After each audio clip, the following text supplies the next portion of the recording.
Welcome to Time for a Reset, the podcast where we speak to senior marketeers on the big issues of the day and what they would like to see reset in marketing. Today, we're broadcasting from La Croisette amidst the buzz and the brilliance and excitement of the Cannes Festival of Marketing 2024. I'm your host, Paul Frampton-Calero, the Global President at CVE's Marketing Consultancy. And this week at Cannes, we've engaged with senior marketeers from across the globe. Join me as we navigate through the insights and trends and revelations that have emerged this week from the heart of the festival and discover what the most impactful resets that marketers think will come out of this week shaping the future of marketing.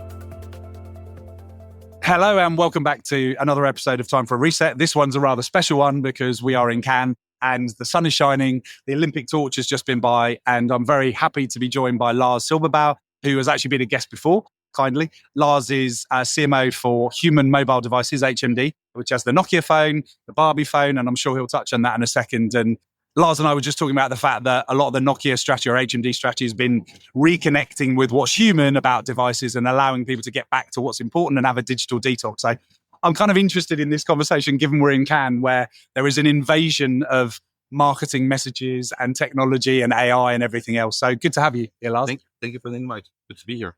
What stood out for you so far? I know we're only on Tuesday, but I know you did a couple of panels yesterday. What has stood out for you as kind of the key thematics for this week? I think one of the things that really has resonated with me is the conversation about the fact that digital overconsumption is a thing. Like, we all know that more marketing isn't necessarily needed for the world, right? But also when it comes to digital, a lot of the tech players that are here, like Meta, Snapchat, TikTok, you name it, they're all here. But there is a growing consensus that it's not just good to be more in digital. So a lot of the conversations I've had is about how do we mitigate that and how do we actually do things and create more balance? Because we don't want to go back to the Stone Ages. We don't believe that we can actually go back and be without digital. But how do we create a more balanced experience? And how do we actually take more responsibility for deciding when we're going to use it and not letting the apps and the smartphones decide when we should use them? Right. Funny enough, I was on a responsibility panel yesterday talking about responsibility about where media money goes and the fact that it can fund misinformation or it can fund climate issues, because obviously the number of hops in technology to get to an ad being delivered can actually get quite crazy these days with the carbon. And HMD seems to have really committed to building sustainable phones, but also you obviously relaunched the 3310 recently. Tell us why you did that. Well, we thought it was needed. It's the 25th year anniversary for the 3210. And one of the reasons why we launched it, besides it's a brilliant phone, is really that we see this uptick and surge in mental health issues that are caused by smartphones and social media. Right. Started in the US a couple of years ago, and then we've seen it in Europe. Up to a third of the girls and young women have mental health issues. And you see the correlation is exactly correlated to the rise of smartphones and social media. Right. And that's concerning. It's not just small issues about mental health. It's suicide, it's self-poisoning. It's really, really traumatic things that are happening. And we believe that we are one of the few tech companies who can actually take that responsibility. And we don't believe that we're going to revolutionize the world within a year, but we want to deliver an option, a choice that's different. Because right now you only have smartphones with all the bells and whistles. We want to deliver a choice and another way they can actually use it. Right, and it feels like too many tech companies just want to brush that under the carpet. I mean, let's be honest, AI is going to create even more heat and kind of issues around consumption. Yeah, no one really wants to focus on that. And I remember in our last conversation, you were talking about the fact that if you think about the number of devices that literally are just thrown away, aren't recycled, whether it's digital overconsumption or because of our capitalist nature, we buy things and then we're like, oh, we need the next phone and the next phone. We're not being particularly responsible. So I think it's really admirable that HMD is actually taking a stand as a brand, and it seems to be working for you. It's really working. And also, of course, we're not doing this just because we want to be helping the world. Well, we are, but also we need to make a business on it. And I don't believe that you can just help the world as being a charity, because at some point you're going to run out of money if you want to scale it globally. We're creating business models around creating tech that is good tech. As mentioned, sustainable devices, repairable devices that you can keep in your hands for longer, and then devices that will also enable you and help you to have a more balanced use of your digital assets. Right. Is there anything you've heard this week that you think is like, oh God, actually, if the whole industry changed that way or did that, that would make such a difference? I mean, we touched on the sustainability digital tech. Is there anything else you've heard that you think is kind of a key issue? I was in a couple of discussions about culture and how to leverage culture and how to make sure that you understand culture the right way. What I see is the democratisation of tools like AI tools. Anyone can actually produce really high quality content right now. and marketing campaigns. Mm-hmm. And I think that is putting smaller company or more agile company in a good position. So I think we'll see a lot more competition from the smaller agencies, from the smaller companies that might have in-house resources, where the bigger agencies and bigger companies are acting quite slow. Right. That's interesting. We know that scale doesn't always equal success, but yet you still see Meta and Google taking 80% of every dollar. Yes. So the industry kind of needs a little bit more democratization and giving the opportunity to the smaller guys, because then that real change happens, I think, doesn't it? Yeah. And is there something that you've picked up this week that you're like, I must take this back to my team because I think we need to consider it? We did a big project together with Heineken and Jaeger recently where we launched the boring phone. That's up for like number of awards. Hopefully we'll win some. And I think that I see the campaign, the pure old school campaign, is being challenged with projects like this where you actually develop a product. We actually have a true product, and it's sometimes having something tangible that's not just TikToks or Instagram Reels, but it's really a tangible product that actually is something that you can touch, you can use. It's extremely powerful. So we've seen that, and I've seen that in a few cases, that a lot of the marketing experiences are going in that direction. Not just trying to show up ads to eyeballs, but really putting something in hands of people. Right. I think that's really insightful. And I remember our last conversation where you talked about the importance of product and marketing working really closely. I mean, you've got an advantage because you're able to create new phones and devices at a pace that a lot of others aren't. But I've even seen grocery companies and retailers and high street stores starting to develop products, whether it's an app or it's just some kind of utility experience that you give to someone rather than it all just being an ad pushing someone to do something. So I think that's an interesting opportunity. And if you think about AI, potentially AI can help you code a lot of that product that in the past, you're like, well, we don't have in-house app people, we don't have engineers. But to your point, you don't necessarily need to have those people all on your staff anymore, do you? No, definitely. It's much quicker. Like from getting the idea to actually execution is a lot easier. And that's how we actually implemented AI. You need a lot more high-level people, but then you can actually save a lot of like more of the manual work that was previously done. Yeah. So I think that's going to accelerate, and the companies that can do that fast enough and can make sure that they get the right high-level people to actually use AI in the right way, that's going to be... They're going to win, right? And as long as they keep the ethical side front of mind. But look, really enjoyable conversation. Thank you for making the time, and enjoy the rest of the sunshine on the Croisette. Thanks. I'm delighted to be joined by Philippa Tilley, who heads up Radiant for Unilever globally.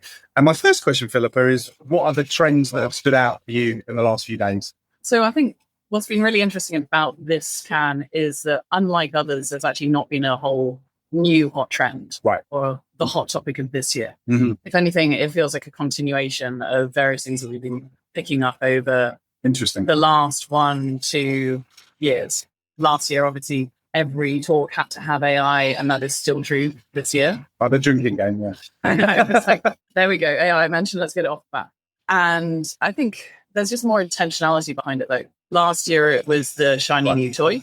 This year, it's go on then show me how we're actually using it. And I would say actually very similar in the space of how do you really stand out in culture?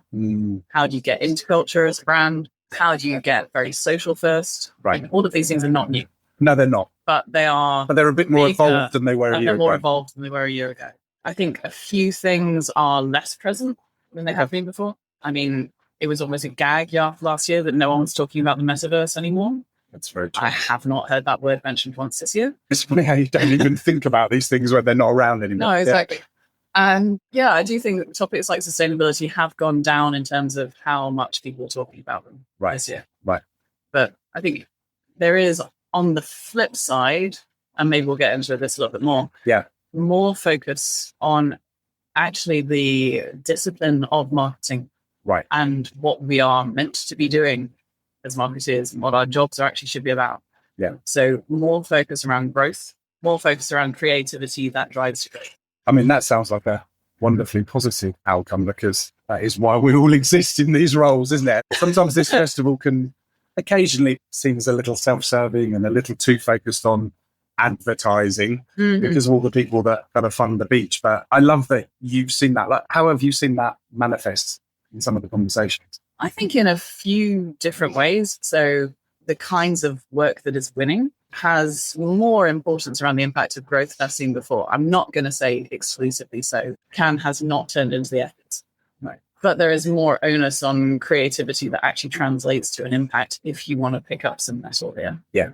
in a way that I've not really seen before. That's wonderful. That's really positive and good to hear. And your first thing was around AI, and it got me a little bit more. Have you seen any intersection of AI and creativity in Nepali this year? Yeah, and certainly in the partner talks off Valley, And I think last year it was effectively angst on, oh my God, is this going to end our industry or amplify our industry? What is this going to do to us all? I think now we're having more intentional conversations about what is it that this unlocks? Right. Is it speed? Is it money? Is it creativity? Or is it actually the antithesis of this, which we then need to balance? That feels like a really positive step. I don't know if you were in the palette for the Elon Musk talk, but apparently rather provocatively and maybe slightly foolishly, given the audience, said that all of us will be out of a job in 5 years. I didn't catch that one, actually, I'll be honest. I think it might be the headline for a lot of the trade press today. Elon knows his brand, though, doesn't he? He knows his brand and he knows how to be provocative, right? I think what I'm hearing you say is AI is now being integrated into the way and the practices of how we think about marketing. Very early days,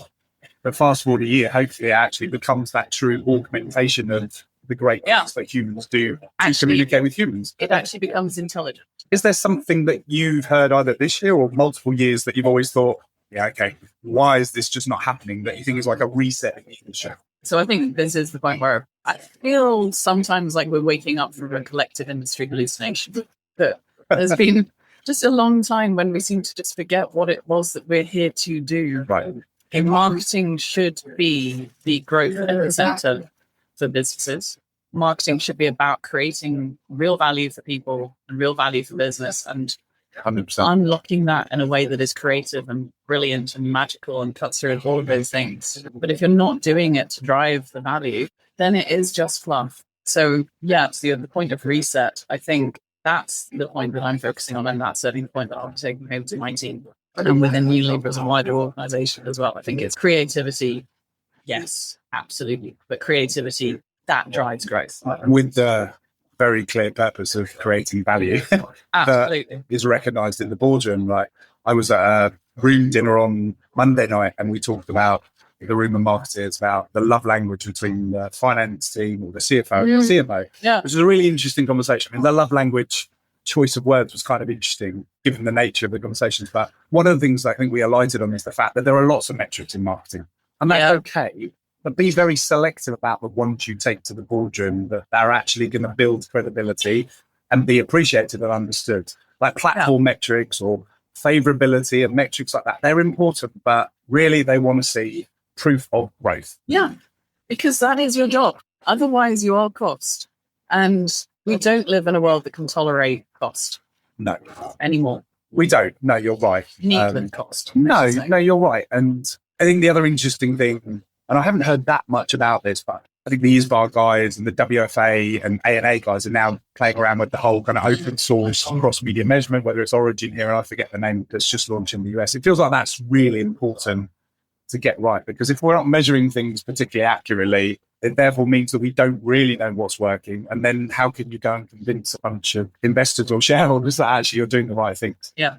To your point about metrics, sometimes we can get obsessed about building concern around specific metrics, and that has massive unwarranted side effects that we obviously don't realize at their inception, and then we pivot, we move away, we adapt. So true. But at the end of the day, what the people who employ us, who we are accountable to, want from us are quite simple metrics. Absolutely. Around brand performance and business performance.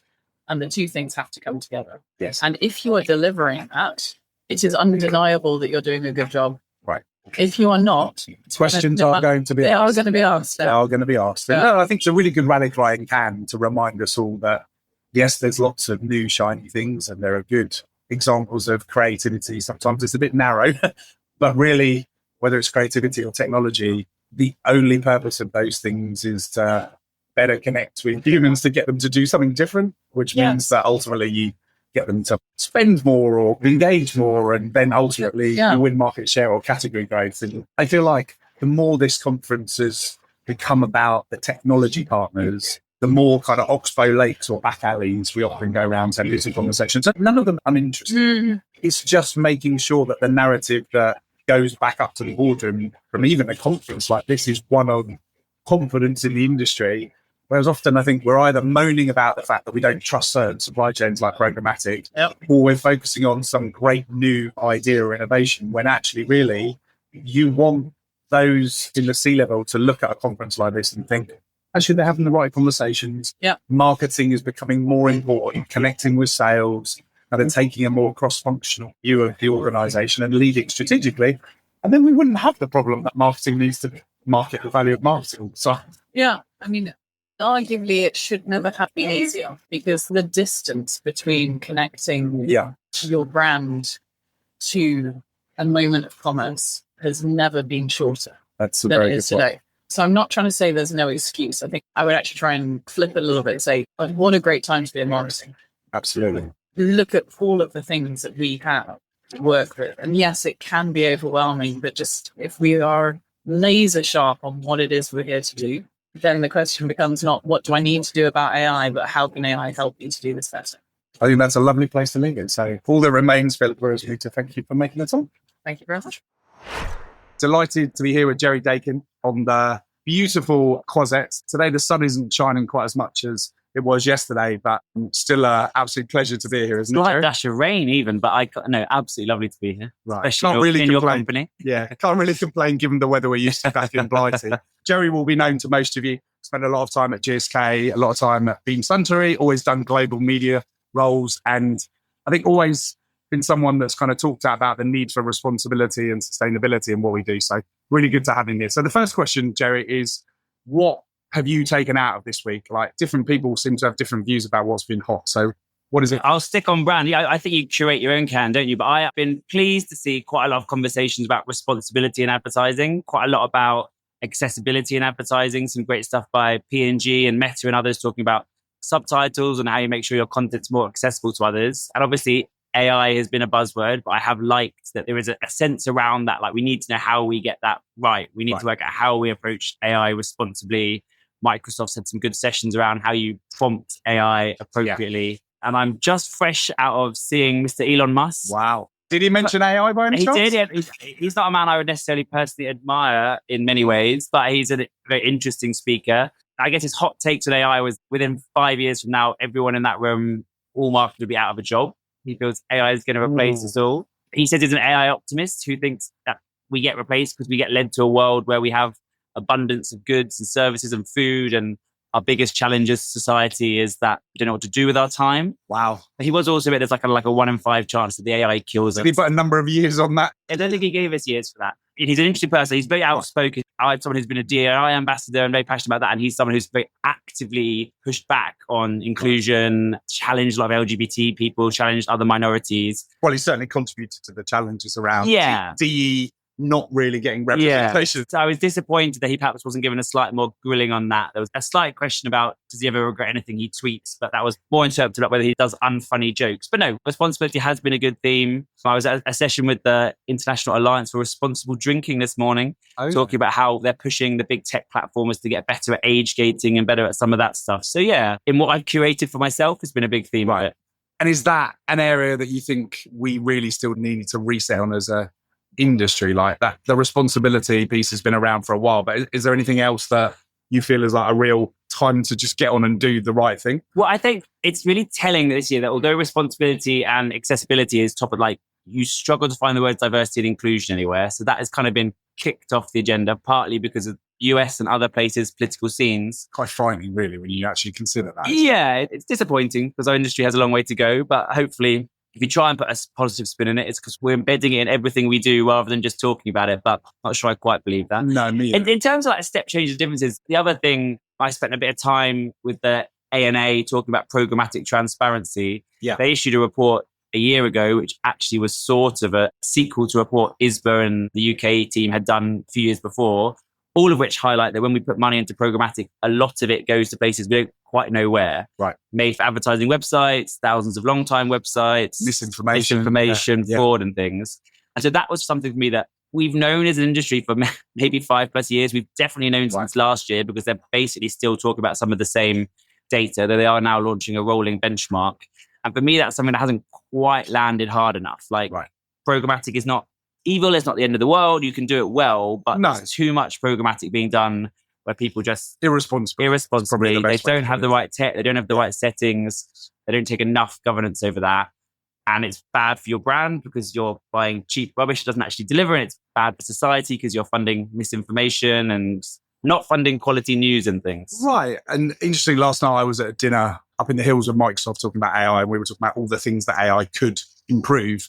And one of them was that, given we're all in the marketing and advertising industry, that it should be able to do a job of allowing us at scale to remove the bad actors. Yeah. And actually kind of just make that a standard across the world, that we don't allow things like MFAs and we don't allow uncredible sources to be out there, because technology by definition can actually do that in a way humans can't. Yeah, it's an area I think where there's a lot of hope around AI, that like initial attempts at brand safety, etc., can be quite blunt. You create like these block lists of words. I remember working in drinks industry and we blocked the word frozen because Disney Frozen was a big movie at the time, but unfortunately that also blocks frozen drinks. Frozen cocktails, yeah. But actually, it doesn't take much AI to start being able to tell the difference between, is this an article about a kid's movie that we should be absolutely nowhere near, or is this an article about frozen cocktails and summer and things where we absolutely want to be? So I hope that actually starts to allow more news and things that have perhaps been demonetized by brand safety to start having a punchy role again. Some of the funding. Yeah, so I think AI can have a big impact there in a positive way. Yeah, let's hope so.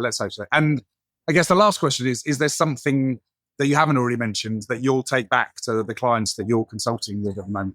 Yeah, I think so. I mean, the thing that always gets me when I come to Cannes, it's a tale of two cities. There's like the creative people who come here, they're in the Palais, they're seeing a lot of great work, and there's sort of the media, ad tech, digital side of things. And I think the best Cannes you can have and the best experience you can take back is bringing those two things together. So in my day job, I'm a media man. I think a lot about effectiveness and performance and partnerships. But ultimately, everything we do in media hinges on how good our creative is.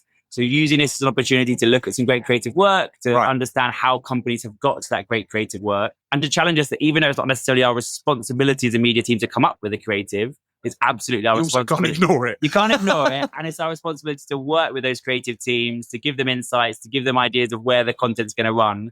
And I think although a lot of companies have started to do it, sometimes, again, you start in a slightly blunt way where it's like, I need 5 seconds, I need my logo here, I need this here.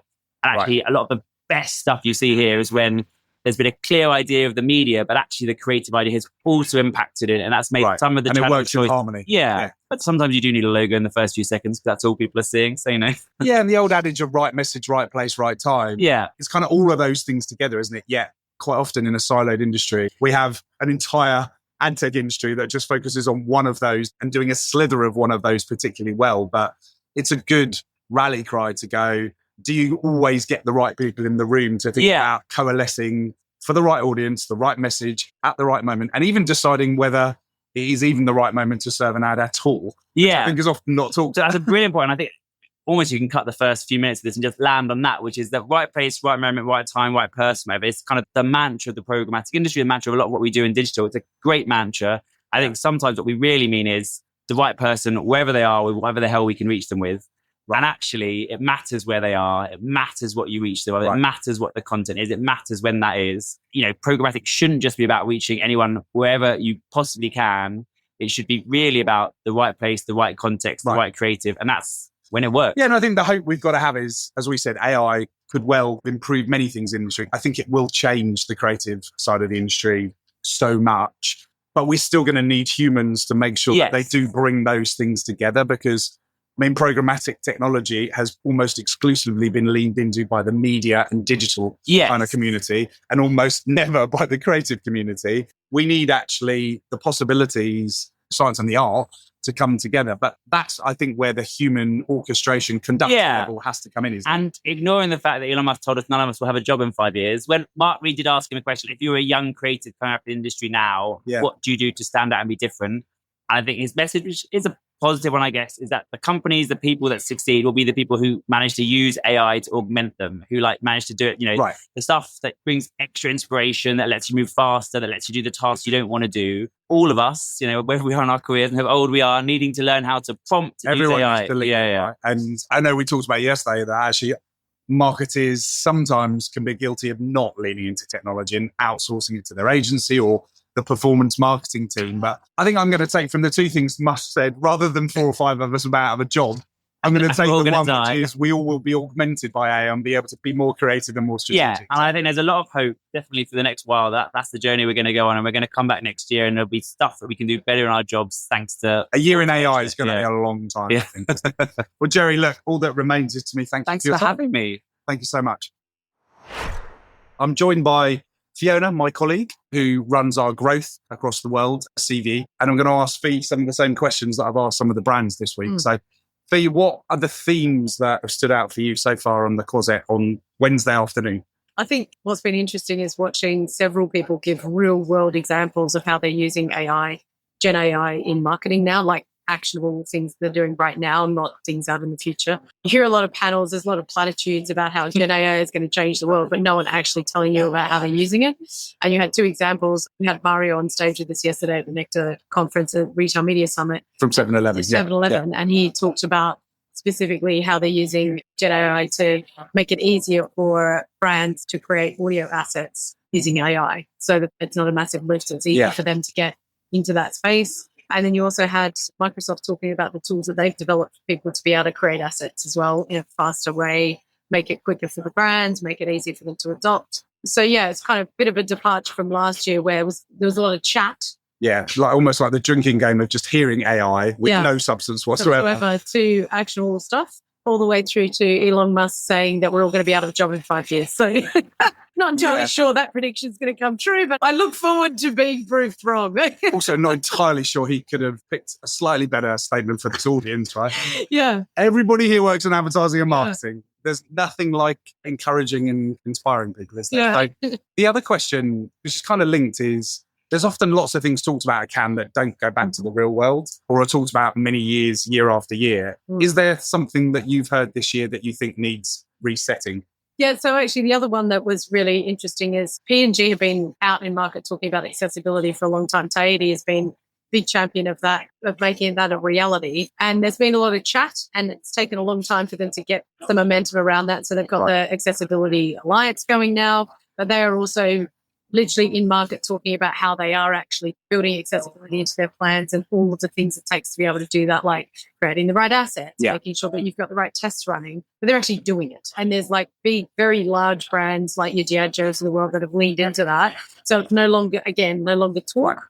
There's action happening behind it and really smart. Like they're actually very kindly sharing the success metrics with the whole industry. Right. Because she's up on stage going, I don't want you to just talk about it. I want you to show you to take what I'm doing and do it in your business. Yeah, and also showing very clear business results of like you're missing 15% of incremental reach. It doesn't make any sense for you not to be leaning into this kind of thing. Right. And yes, there's challenges to getting it up and running, especially around the creative asset management side of the house, but definitely worth doing if it gives you 15% incremental reach.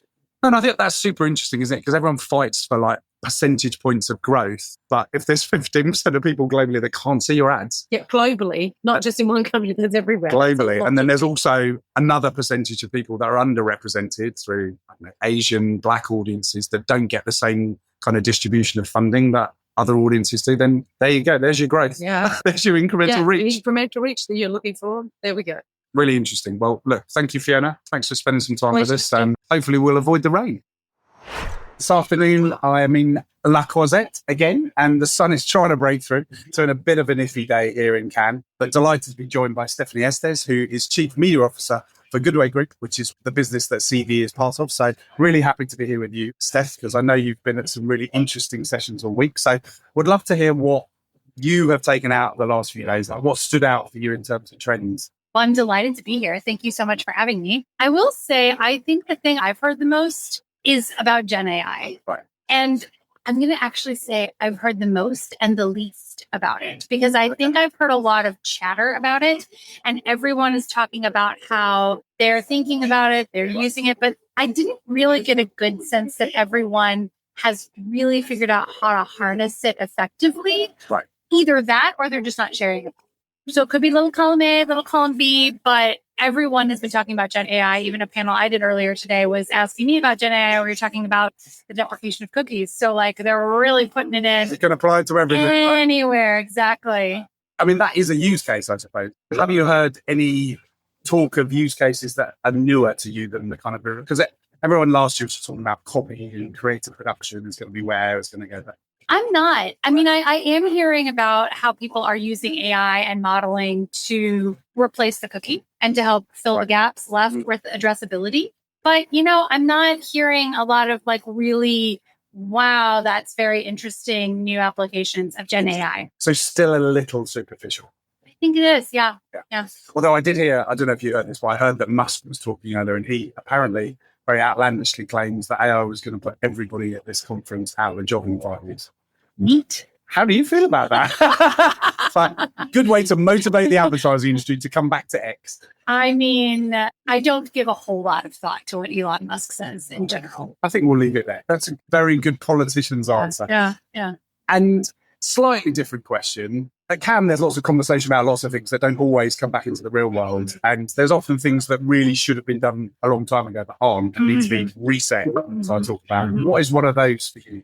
I think even though I was on a panel today talking about it, and I do think it's an important topic, I think it's time to stop just pontificating about cookie deprecation, and it's time to start making it actionable and practical. We've actually had some really interesting meetings, not in sort of these really big, very expensive cabanas, or a lot of these conversations we've had on the street or in a hotel lobby, where we're hearing more about opportunities to be able to do addressable marketing without cookies.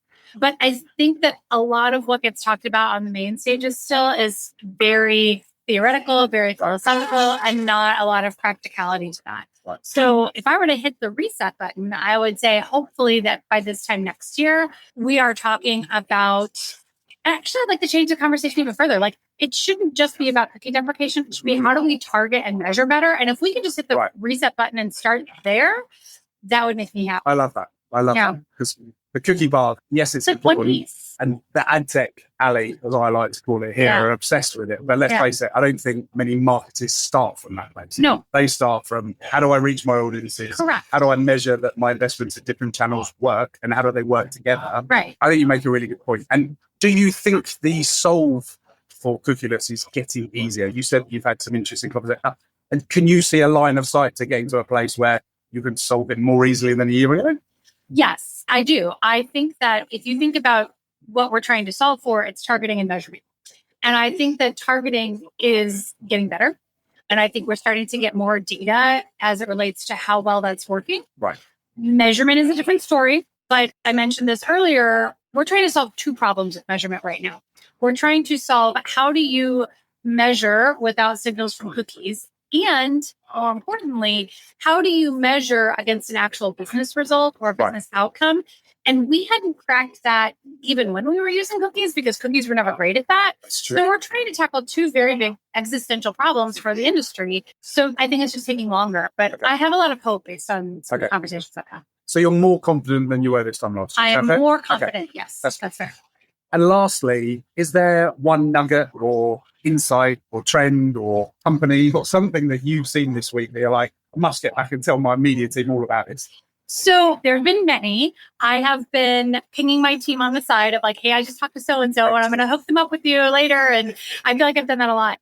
But I'm actually going to pivot a bit and talk about a panel that I was at yesterday about psychological safety.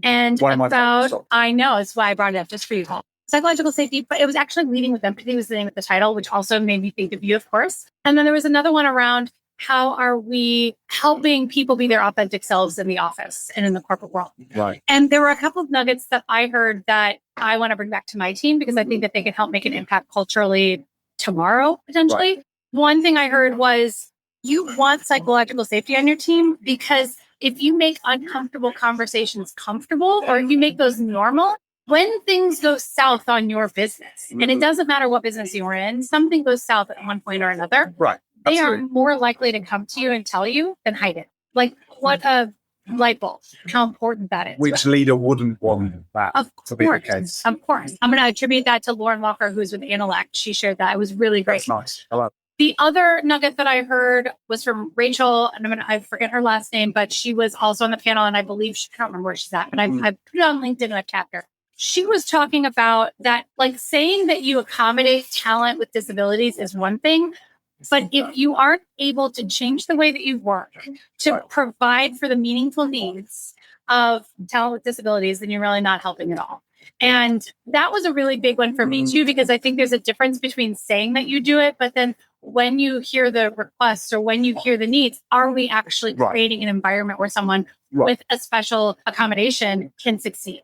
And are you holding managers and leaders in the business accountable? Actually following through. Right. I often call that storytelling and story living. Yeah. Story doing. Yeah, I love that. Everyone in this industry is very good at telling a story. Oh, yes. But how often is it actually followed through? I think the interesting thing with some of the other conversations is that a lot of people are quite nervous about the lack of diversity and equality conversation. It's almost like the D&E bit has been dropped. Yep. There's still a bit of I, but there's an uncomfortableness about talking about it, which just is a frightening place for the world to be in. It is. Isn't it? It is. It really is. So I like the fact that you bring that to the fore, because ultimately marketing's humans, right? I mean, it's people, and yes, AIs can augment us and make us better, but really it's all about understanding people, and that requires empathy and it requires psychological safety. So I think it's nice when you get some of those conversations in Cannes that come alongside things like how we're going to solve for measurement and how we're going to solve for technology and creative, because it all matters, doesn't it? I think that's the great thing about Cannes. It's like a meshing of lots of different thematics that, like you say, you don't necessarily take back a particular company or an insight. You take back, I should maybe do this a bit more with my idea. Yeah. Right. Yes. And are you ready for this? I'm gonna stitch those together. I love it when you I do. I know you do. When you think about Gen AI and you think about who is training Gen AI, humans are training Gen AI. Right. And I mean, if they are truly going to replace us, beyond us, if we don't think about the blind spots that we bring as humans into that, and we don't think about our biases, and we don't think about all of that, then what we will get from Gen AI will never be its full potential, because it will continue to perpetuate what we as humans already struggle with. Right, and that's a pretty dangerous place. Yes, it is. But I would say that I think one of the positives, and you're definitely someone that has a lot of hope and confidence, I think, for the future as well, right? But I have taken out more positivity this year around AI for good and AI to solve some of the industry's problems faster than it all being fear that it is going to destroy the industry. I mean, let's put Elon to one side. Sure, yeah. But it feels like even if where we go right back to where you started, there aren't enough physical applications or people building it into their process right now. There are more people leaning in and being curious about how it could solve what have been problems for many years in the industry. I love the leaning in and being curious. I think that's where it starts. And I think the more we can bring women to the table and the more we can bring people of color to the table on this Juneteenth, the more we can bring them to the table for AI conversations in the development of Gen AI, in the application of Gen AI, the better off we will be able to have success with that. Well said. And this will make you happy. I was at a Microsoft event last night up in the hills, and it was 70% women in the room. And it was a very different conversation, I think, than it would have been if it was the other way around. There was a lot more openness and breadth to the conversation, and everything through from bias and inclusivity through to application. So I think you're right. We have to get the right people in the room and make sure that the technology isn't all trained by white men. That's right. And what a great place to get the right people in the room, like Cannes. Like, I mean, this is the place where we can have those conversations and hopefully take it back to our teams, like you said. So. Sure, it's Steph, all that remains is to thank you for your time. I always love talking to you, but thank you for making time on the Closet. My pleasure. Thank you so much. And that is a wrap for this episode of Time for a Reset, the marketing podcast with global leaders, brought to you by CB Consultancy. I've been your host, Paul Frampton, and I hope the insights from this episode will help you reset and refine how you implement successful change for strategic transformation for your brand. Look forward to seeing you next week as I chat with another senior marketing leader. And please don't forget to follow us on your favorite listening platform, Apple, Spotify, or whatever else. Look forward to catching you soon.